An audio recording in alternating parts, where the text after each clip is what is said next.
안녕하세요, 여러분. 슬기로운 실버 생활의 김정희입니다. 오늘은 정말 많은 어르신들이 밤잠을 설쳐가며 걱정하시는 기초생활수급자 통장 잔액 기준에 대해 차근차근 자세히 이야기해 보려고 합니다. 지난 25년간 복지 현장에서 수많은 어르신들을 만나뵈면서 정말 많은 분들이 이 문제로 고민하시는 모습을 봤거든요. 그 걱정스러운 마음, 저도 정말 잘 알고 있어요. 얼마 전에도 70대 박순자 어르신이 상담실로 오셔서 이런 말씀을 하셨어요. 소장님, 손자 결혼식에서 받은 축의금이랑 저희 통장에 돈이 조금 생겼는데 수급비가 끊어질까봐 잠을 못 자겠어요. 이렇게 살다가 언제 또 복지 혜택을 못 받게 될지 몰라서 무서워요. 그 마음 정말 잘 이해합니다. 하루하루 불안하게 사시는 모습을 보면 가슴이 아파요. 오늘 이 시간이 끝나면 여러분도 더 이상 불안해하지 않으실 거예요. 저는 항상 어르신들께 말씀드리거든요.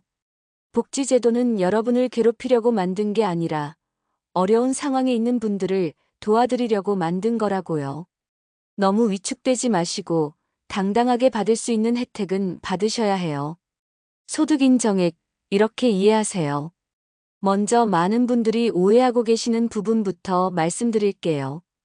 통장에 돈이 많으면 무조건 수급비가 끊어진다? 이건 완전히 틀린 생각이에요. 실제로는 훨씬 복잡하고 생각보다 관대한 편이거든요. 중요한 건 소득인 정액이라는 개념인데요. 이게 뭐냐 하면 여러분이 실제로 벌어들이는 소득에다가 재산을 소득으로 환산한 금액을 더한 거예요. 여기서 핵심은 재산을 소득으로 환산한다는 부분이에요. 통장에 1,000만 원이 있다고 해서 그 1,000만 원이 그대로 소득으로 잡히는 게 아니라는 뜻이에요. 복잡한 계산 과정을 거쳐서 실제 소득으로 인정되는 금액은 훨씬 적어져요. 67세 김철수 어르신 사례를 들어볼게요. 어르신은 통장에 150만 원이 있으셨어요. 아, 이제 끝났구나.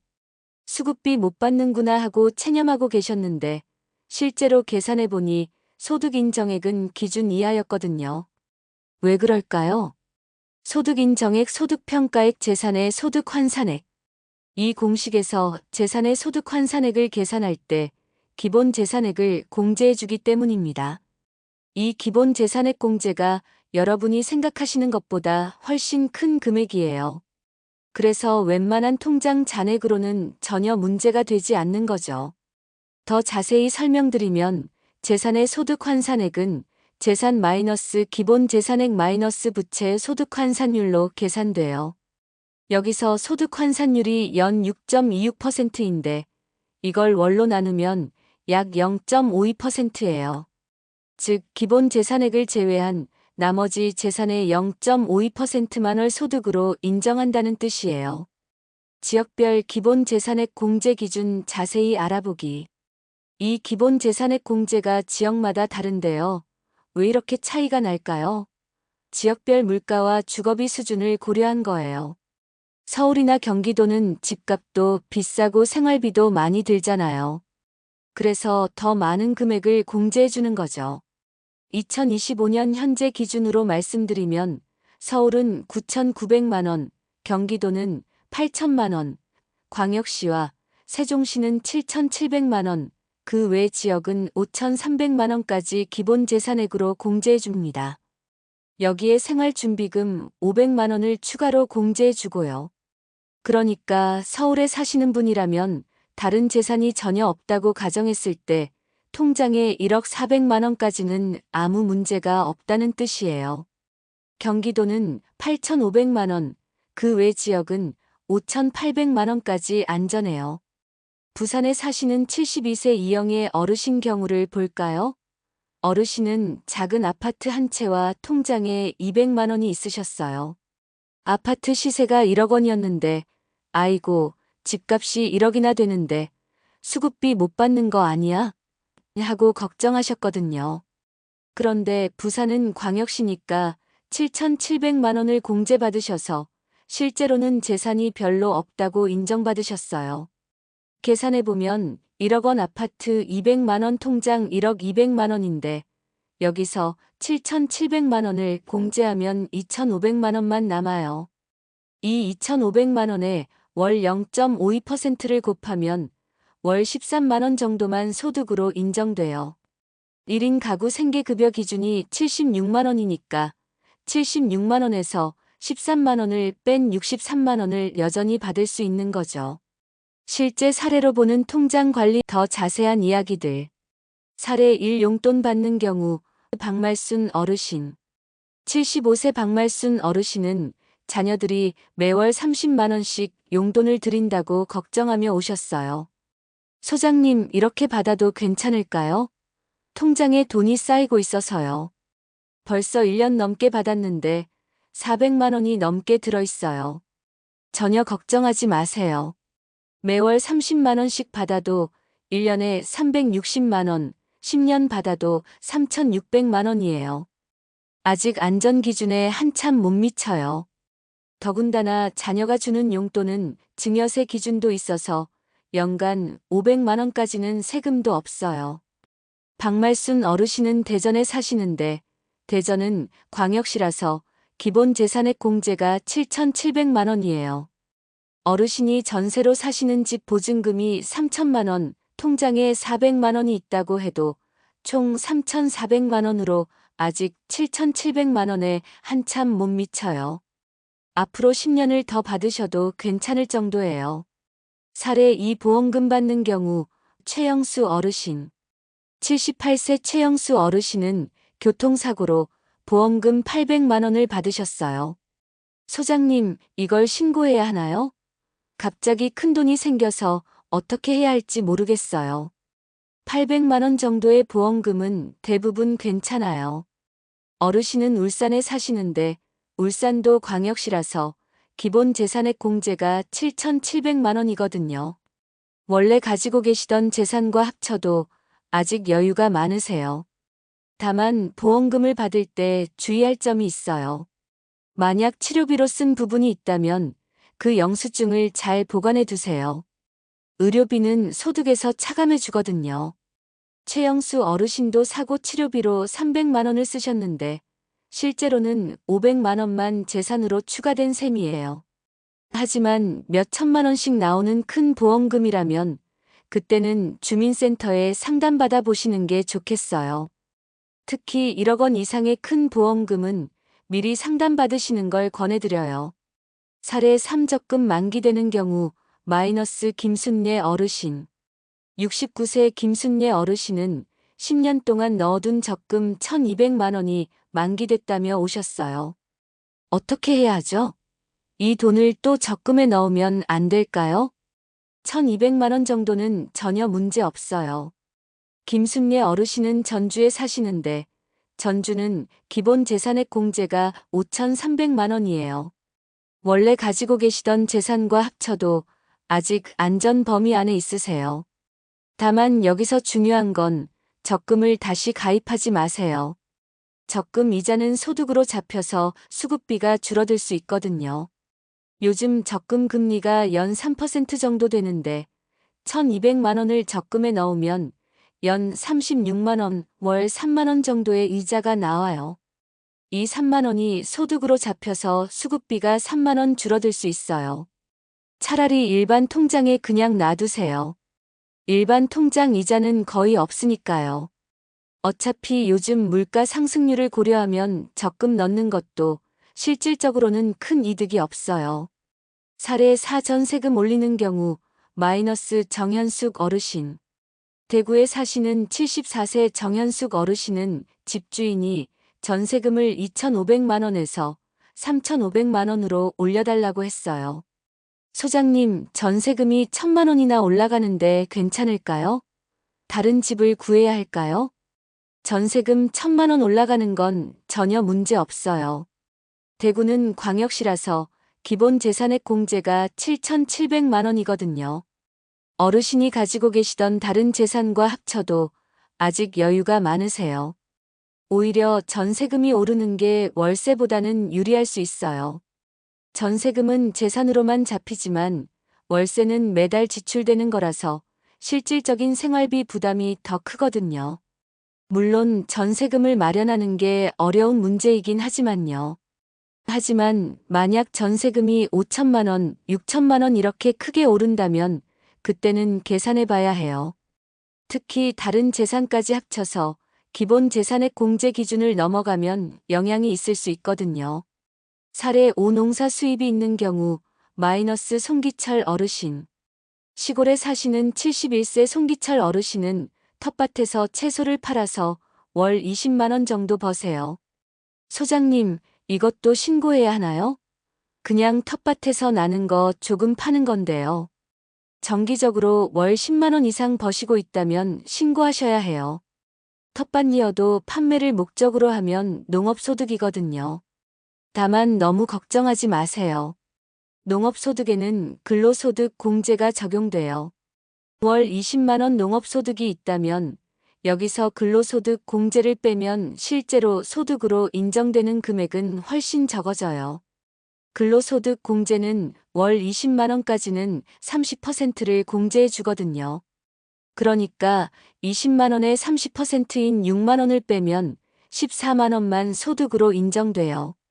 송기철 어르신도 처음에는 신고 안 하셨다가 나중에 알게 돼서 걱정하며 오셨어요. 하지만 정직하게 신고하시니까 담당 공무원도 잘 이해해 주시더라고요. 오히려 숨기려고 하는 것보다 정직하게 신고하는 게 훨씬 좋아요.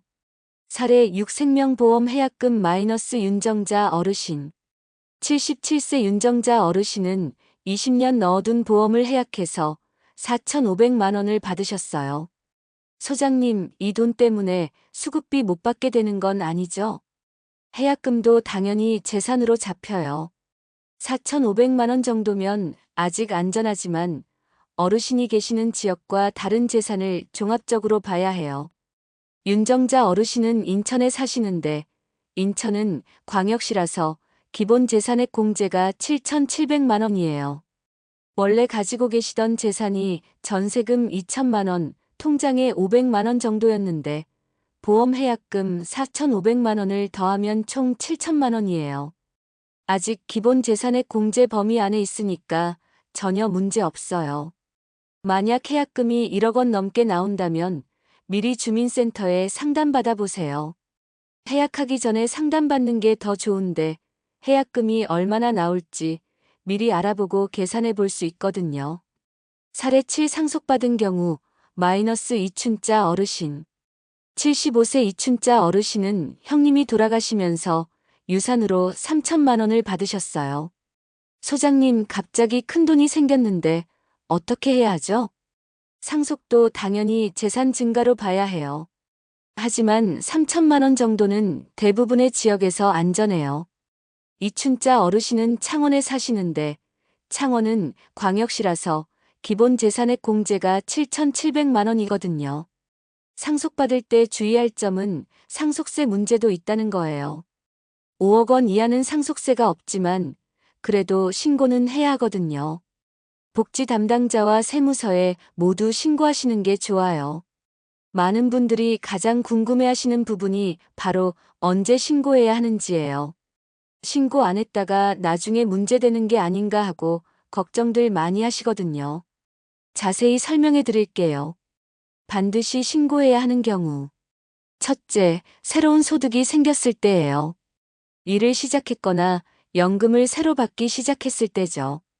예를 들어 그동안 국민연금을 안 받다가 갑자기 받기 시작했다든지 아르바이트를 시작했다든지 하는 경우예요.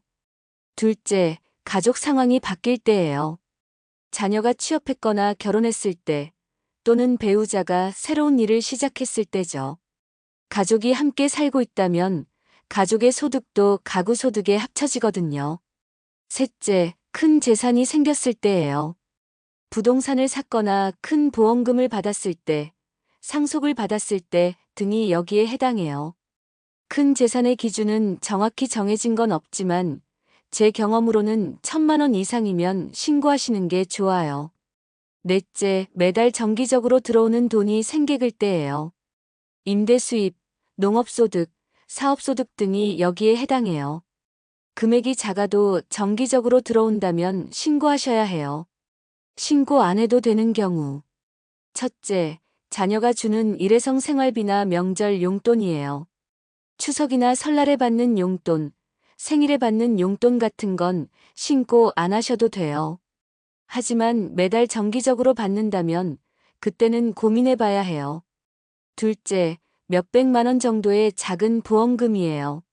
상해보험금이나 실손보험금 같은 건 대부분 신고 안 하셔도 돼요.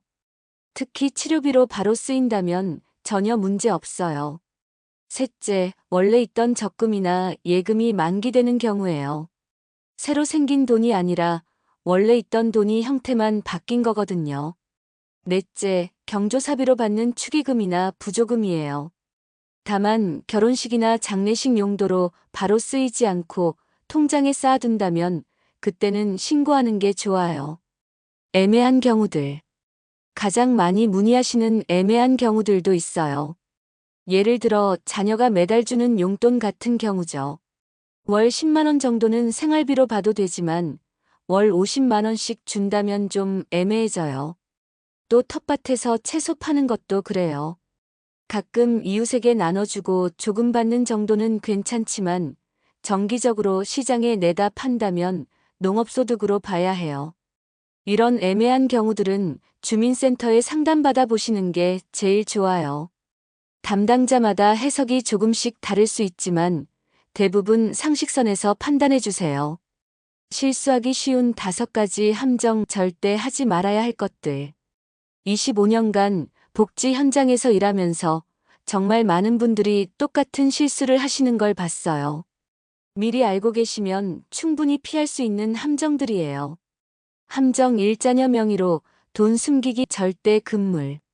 소장님, 자식 명의로 통장을 만들어서 돈을 넣어두면 안 될까요? 그러면 제 재산이 아니니까 괜찮지 않을까요? 절대 하지 마세요. 이건 정말 위험한 생각이에요. 복지 담당자들은 가족들 통장까지 다 조회할 수 있거든요. 만약 자녀 통장에 돈이 갑자기 많이 들어있으면 이게 부모님 돈 아니에요? 라고 물어봐요. 그때 거짓말하면 더 큰 문제가 돼요. 수급비를 다시 돌려줘야 할 수도 있고 최악의 경우 부정수급으로 법적 문제가 될 수도 있어요. 실제로 이런 일로 고생하신 분들을 많이 봤거든요. 차라리 정직하게 본인 명의로 두시는 게 훨씬 안전해요. 어차피 기본 재산액 공제가 크니까 웬만한 돈으로는 문제가 안 돼요. 숨기려고 하다가 더 큰 문제가 되는 것보다 정직하게 하는 게 낫죠. 함정 2, 경조사비 방치하기. 결혼식 축의금이나 상가 부조금을 받고 그대로 통장에 쌓아두는 경우에요.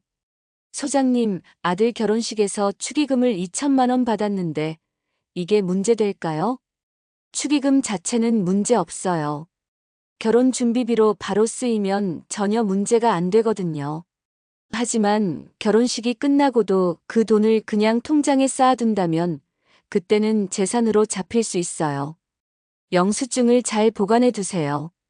결혼 준비에 얼마를 썼는지, 예식장비, 예단비, 신혼집 준비비 등등을 영수증으로 증명할 수 있으면 문제 없어요. 상가 부조금도 마찬가지예요. 장례비로 바로 쓰이면 괜찮지만 남은 돈은 재산으로 볼 수 있어요.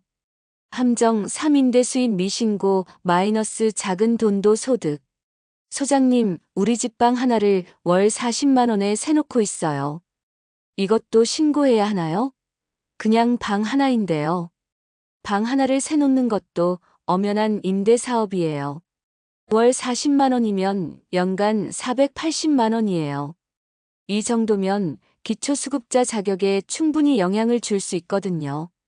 많은 분들이 방 하나 정도야 하고 생각하시는데 복지법상으로는 임대 수입은 규모에 상관없이 소득이에요.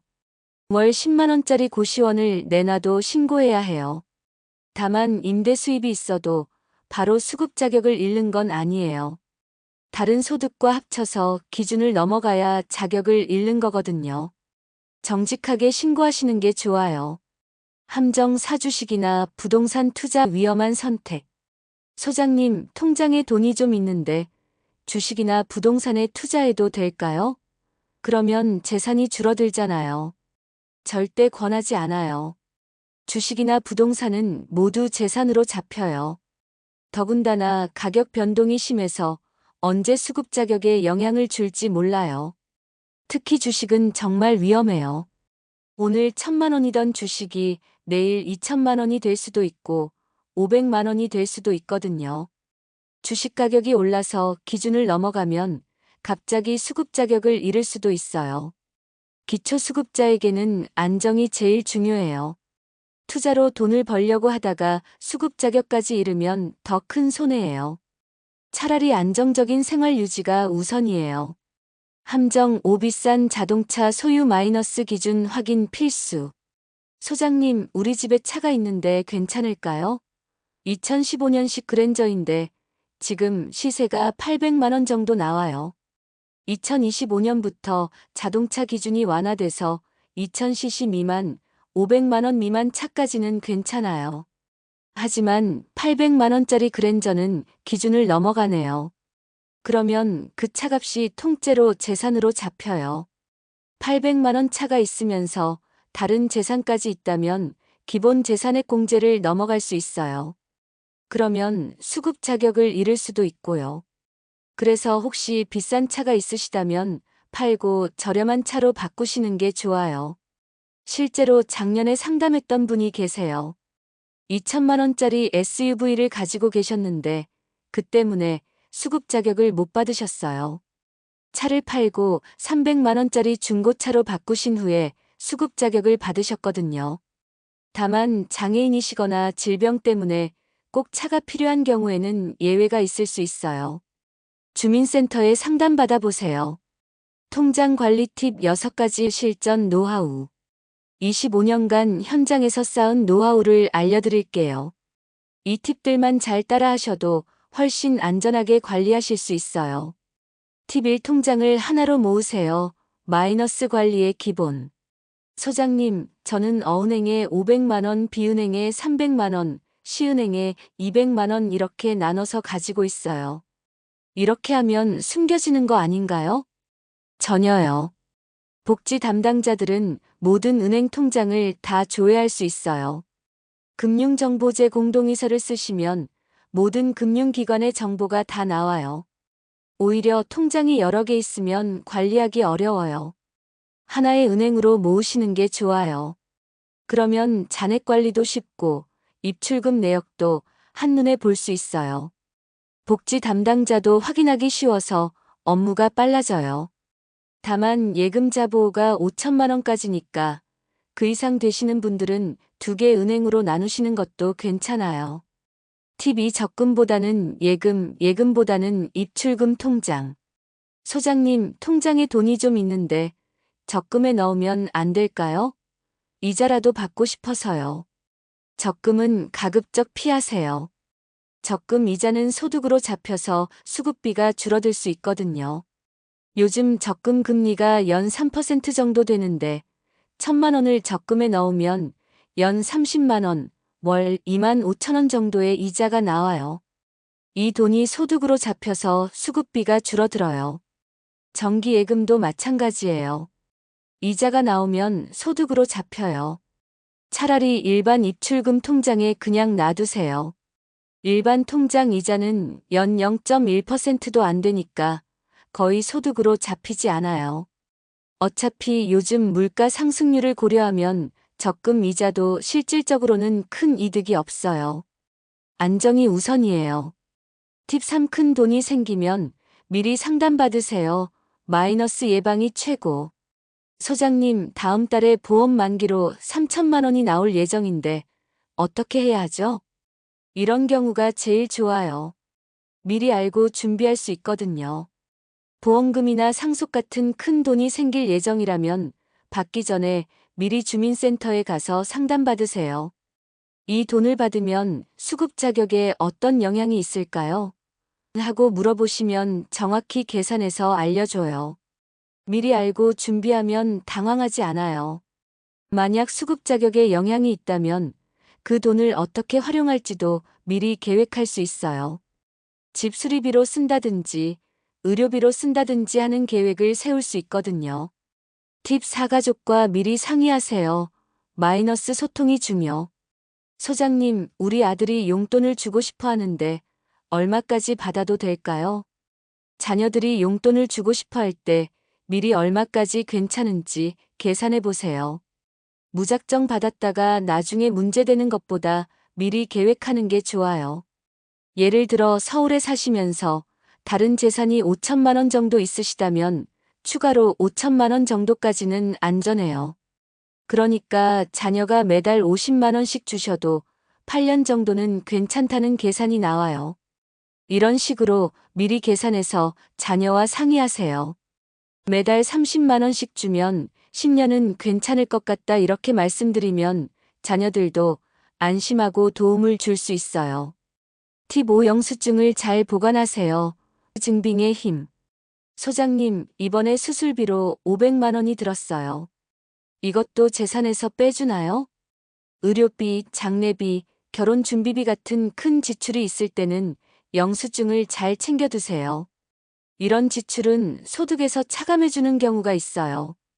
특히 의료비는 본인 부담금 영수증을 잘 보관하세요. 수술비, 입원비, 약값 등등 모든 의료비 영수증을 모아두시면 나중에 도움이 돼요. 결혼 준비비도 마찬가지예요.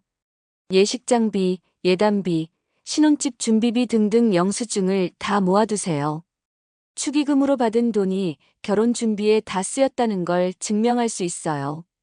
팁 6. 정기적으로 확인하세요. 마이너스 법 개정 체크. 소장님, 법이 바뀌었다는데 저한테도 영향이 있을까요?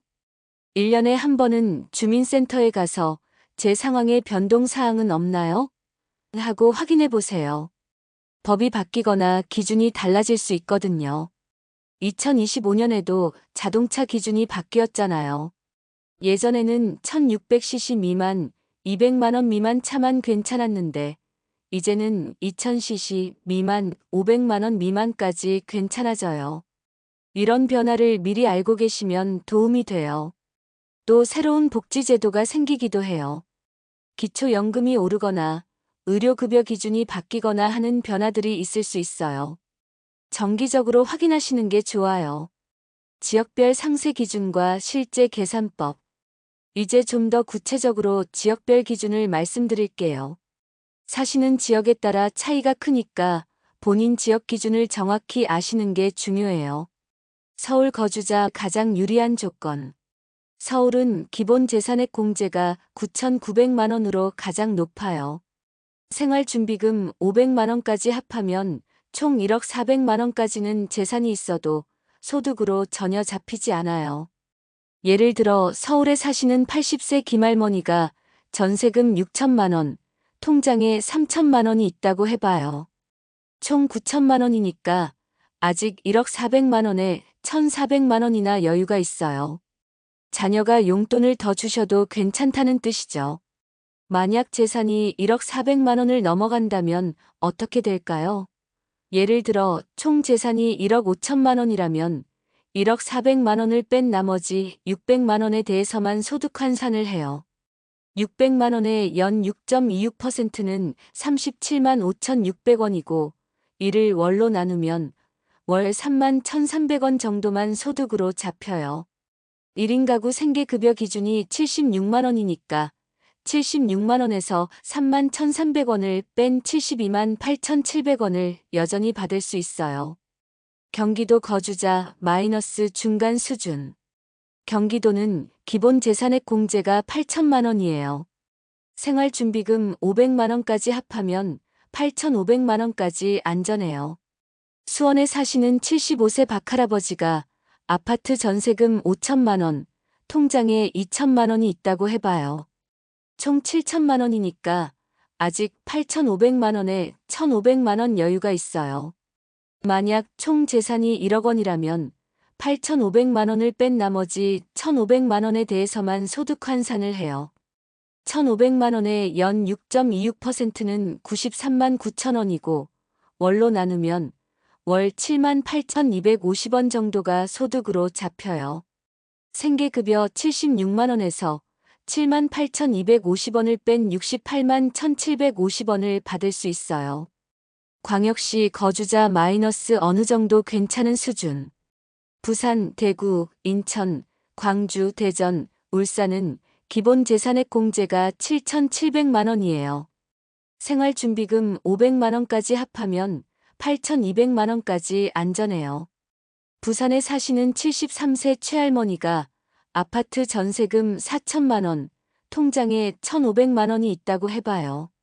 총 5,500만 원이니까 아직 8,200만 원에 2,700만 원이나 여유가 있어요. 기타 지역 거주자 조금 더 신중하게.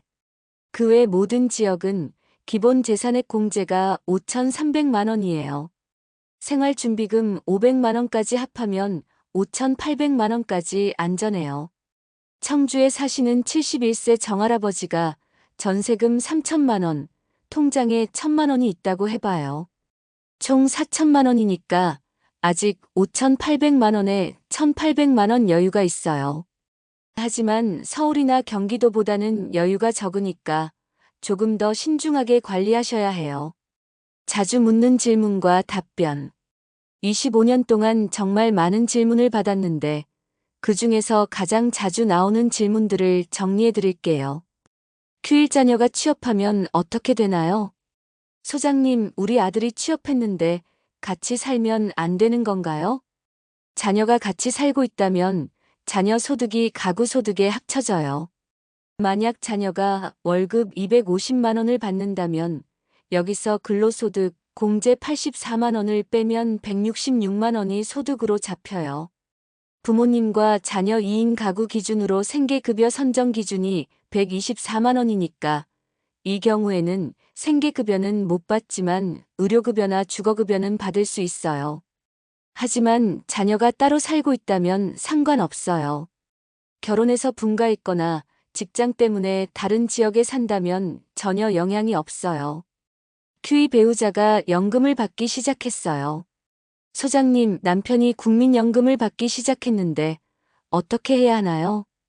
국민연금이나 공무원연금을 받기 시작하면 당연히 신고해야 해요. 하지만 연금 금액이 적으면 여전히 기초수급자를 유지할 수 있어요. 예를 들어 부부가 국민연금을 월 40만 원 받는다면 2인 가구 생계급여 기준이 124만 원이니까 여전히 84만 원 정도는 생계급여를 받을 수 있어요. q3 주식이나 부동산 투자를 하고 싶어요. 소장님, 통장에 돈이 좀 있는데 주식에 투자해도 될까요? 절대 추천하지 않아요. 주식이나 부동산은 모두 재산으로 잡혀요. 특히 주식은 가격 변동이 심해서 언제 수급 자격에 영향을 줄지 몰라요. 기초수급자는 안정이 제일 중요해요. 투자로 돈을 벌려고 하다가 수급 자격까지 이르면 더 큰 손해예요. 차라리 안정적인 생활 유지가 우선이에요. q4 신고를 깜빡했는데 어떻게 하죠? 소장님, 작년에 보험금을 받았는데 신고를 깜빡했어요. 어떻게 하죠? 신고를 안 했다고 바로 수급비가 끊어지는 건 아니에요. 대부분 나중에 신고해도 이해해 주세요. 일부러 숨기거나 거짓말하면 안 되지만 몰라서 신고 안 한 경우에는 보통 괜찮아요. 주민센터에 가서 작년에 이런 일이 있었는데 신고를 깜빡했습니다라고 정직하게 말씀드리세요. 담당자가 다시 계산해서 처리해 줄 거예요. q5 다른 지역으로 이사하면 어떻게 되나요? 소장님, 시골에서 서울로 이사하면 더 유리한 건가요? 맞아요. 서울로 이사하면 기본 재산액 공제가 더 많아져서 유리해요. 하지만 서울은 집값이 비싸니까 실제로는 이사 가기 어려워요. 이사할 때는 새로운 주소지 주민센터에서 다시 신청하셔야 해요. 기준이 바뀌니까 다시 계산해서 처리해 줄 거예요. 2025년 달라진 점들. 올해 바뀐 중요한 변화들을 알려드릴게요. 여러분께 유리한 변화들이 많아요. 자동차 기준 완화. 가장 큰 변화는 자동차 기준이 완화된 거예요. 예전에는 1600cc 미만, 200만 원 미만 차만 괜찮았는데 이제는 2000cc 미만, 500만 원 미만까지 괜찮아져요. 그러니까 400만 원짜리 중고 소나타나 KO도 이제는 괜찮아요. 많은 분들이 차 때문에 수급 자격을 포기하셨는데 이제는 그럴 필요가 없어졌어요. 기본 재산액 소폭 상향. 기본 재산액도 조금씩 올랐어요. 물가 상승을 반영해서 각 지역별로 100만 원, 200만 원씩 올렸거든요. 여러분께는 유리한 변화죠. 의료급여 기준 완화. 의료급여 기준도 조금 완화됐어요. 생계급여는 못 받아도 의료급여는 받을 수 있는 분들이 늘어났어요. 핵심 요약과 당부의 말씀. 여러분, 정말 긴 시간 함께 해주셔서 고맙습니다. 이제 마무리하면서 가장 중요한 점들만 다시 한번 정리해 드릴게요. 가장 중요한 3가지. 첫째, 작은 돈 걱정하지 마세요. 몇십만 원, 몇백만 원으로는 절대 수급 자격을 잃지 않아요. 기본 재산액 공제가 크니까 웬만한 돈으로는 문제가 안 돼요. 둘째, 지역별 안전 기준을 기억하세요. 서울 1억 원, 경기도 8,500만 원, 광역시 8,200만 원, 그 외 지역 5,800만 원까지는 안전해요. 셋째, 확실하지 않으면 주민센터에 물어보세요. 혼자 끙끙 앓지 말고 전문가와 상담하세요. 담당 공무원들도 여러분이 실수할 수 있다는 걸 알고 있어요. 절대 하지 말아야 할 것들. 자녀 명의로 돈 숨기기, 정기적인 소득 신고 안 하기, 비싼 투자나 도박. 이런 건 절대 하지 마세요. 여러분의 안정적인 생활이 제일 중요해요. 여러분, 오늘 정말 긴 시간 동안 함께 해주셔서 고맙습니다. 처음에 말씀드렸던 것처럼 이제는 더 이상 불안해하지 않으셔도 돼요. 기초생활수급자 통장 잔액 기준에 대해 정확히 아시게 됐으니까요. 통장에 몇백만 원, 몇천만 원 있다고 해서 수급비가 끊어지는 일은 거의 없어요. 정말 큰 돈이 생기더라도 미리 상담받으면 해결책이 있어요. 너무 걱정하지 마시고 편안한 마음으로 사세요. 복지제도는 여러분을 도와드리기 위해 만들어진 거예요. 당당하게 받으시고 받을 수 있는 혜택은 놓치지 마세요. 그게 여러분의 권리이자 우리 사회가 마땅히 해야 할 일이에요. 건강하시고 행복하세요. 궁금한 게 있으면 언제든 주민센터에 상담받으시고 어려운 일이 있으면 주변에 도움을 요청하세요. 혼자가 아니니까 너무 걱정하지 마세요. 여러분의 남은 인생이 편안하고 즐거우시길 진심으로 바랍니다.